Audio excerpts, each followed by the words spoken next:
There are military and law enforcement people who are quite fed up with this, illegal run operation that's treasonous. I mean, I'll just be flat out put it out there.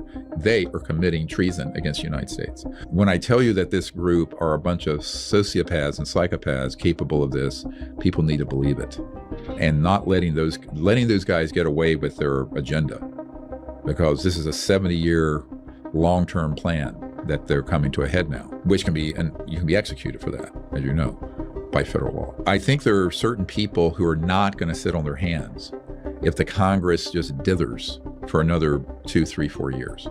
Because from a law enforcement point of view, we've been able to prove that these operations are already criminal enterprises. And by the way, anyone who's listening who is an attorney, we're starting our own legal fund to sue all these corporations for these technologies under the civilian RICO provision, racketeering, influence, corrupt organization. It's been used against the mafia. I always point out to people, this organization is the world's largest and deadliest mafia. So you can invoke that RICO Act that was passed in 1970 as a civilian organization, which is what we're about to do. And there's a U.S. attorney on our team, federal prosecutor, that when we go to discovery and get evidence, we'll turn over to him. He can do a criminal prosecution at that point. So we're not going to sit on our hands. Now, we're encouraging Congress to move quickly, but in the meanwhile, I can tell you there are things afoot that are going to go more quickly.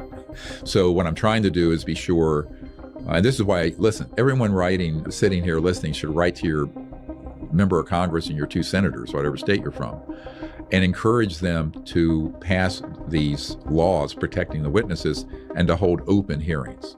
Because I don't think we need to continue this process like at this last small hearing with the 3 guys, where Grush said, oh, I can't talk about that, I have to be in a SCIF, which is a secure compartmented information facility, top secret facility. No, because these projects should not be afforded any national security protection since they are being run illegally. I think we should take a much more aggressive stand towards fully open hearings on this, which we've been calling for 30 years, because they need to hear from the people. They need to hear that the people care about this issue. The most dangerous is their capabilities to stage a alien invasion that would convince everyone that's false, and B, things that they can do geophysically. Now, what I mean by that is I have a NOC, a non-official cover, a guy who's deep cover, currently in the system that described this illegal covert group were able to move an asteroid on a trajectory coming from the sun to skim over the Atlantic Ocean and Pacific to cause massive tidal waves and destruction deliberately. And an ET craft intercepted that and saved our bacon. Now, I also know that they have systems that they can put on fault lines off the coasts of various land masses like California and elsewhere, and they can trigger those, and those can cause massive earthquakes and tsunamis. When I tell you that this group are a bunch of sociopaths and psychopaths capable of this, people need to believe it, and not letting those guys get away with their agenda, because this is a 70-year long-term plan that they're coming to a head now, is a true threat to humans. So those 2 areas are the most disturbing things I have discovered about this organization, what their plans are and what their capabilities are. And these aren't theoretical capabilities, these are actual ones. So to have an organization that's not being overseen by the people or by Congress or the White House, that have those sort of technologies and that kind of malicious intent, we're talking an existential threat to humanity and to our country. And that's why, I left my medical career a few years ago to fix this, because once I learned what was really happening, I was ready to walk away from, whatever it is, 400,000 or 500,000, 600,000 a year as a doctor to fix this problem. And I don't get paid, by the way. Everything we do with this is pro bono, or we're sort of philanthropic group. We're supported by donations. And, these films, by the way, how we did it? We crowdfunded them. The biggest crowdfunded documentaries in history have all been the ones we've done on this. I know that people like Chris Brown and DJLeDou and Sally Arna of Godsmacked and others have helped, get the word out through their fan base. So a lot of it is having influencers help us get the word out. And thank you for that. So the illegal secret government used these in clandestine operations, drug running, human trafficking, staging false events like abductions so people think the aliens are a threat, and in some cases just normal operational use and testing and development. But they're not used in, if you were to contact the senior folks at the Pentagon, one of the comments that Admiral Wilson said, and also the man I briefed, who is the head of the director of the Defense Intelligence Agency, is a 3-star General Hughes. He said, look, we can't get any information on this, but the problem is the best thing I have is a B-2 stealth bomber, and this secret government group have things that can do circles around it. So they said, what are we going to do? I said, well, you have to get these under control. Now, this is what I've been saying to everyone from the CIA director for Bill Clinton in 93 all the way through the 90s, and I'm still saying it to members of Congress. The good news is that the amnesty bill, if it passes, which after a 6-month period, all those operations would be considered criminal. Then you could put law enforcement in place that goes in and seizes these craft and technologies and the bodies. Well, because they're wise enough to know that if they were to do such a thing, it would create panic and would also be portrayed by the spinmeisters as an alien invasion. See, it's a catch-22. If they were to do what you're suggesting, the public has already been brainwashed about there being a threat from aliens, which is completely not true. But you bring up a very good point. And this is one of the things I had this conversation with these members of Congress about in the last few months, is that any civilizations that is thousands to hundreds of thousands of years more advanced than we are, if they were hostile, they would just shut this whole enterprise down it'd take a fraction of a second. So this is a proof that they're not hostile.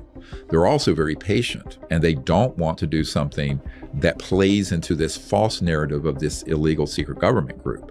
Because let's say they were to do what you're saying, and they come in and they liberate assets or people, or they shut down our capabilities to target them. That would be portrayed as an alien invasion, which is exactly what they're trying to avoid.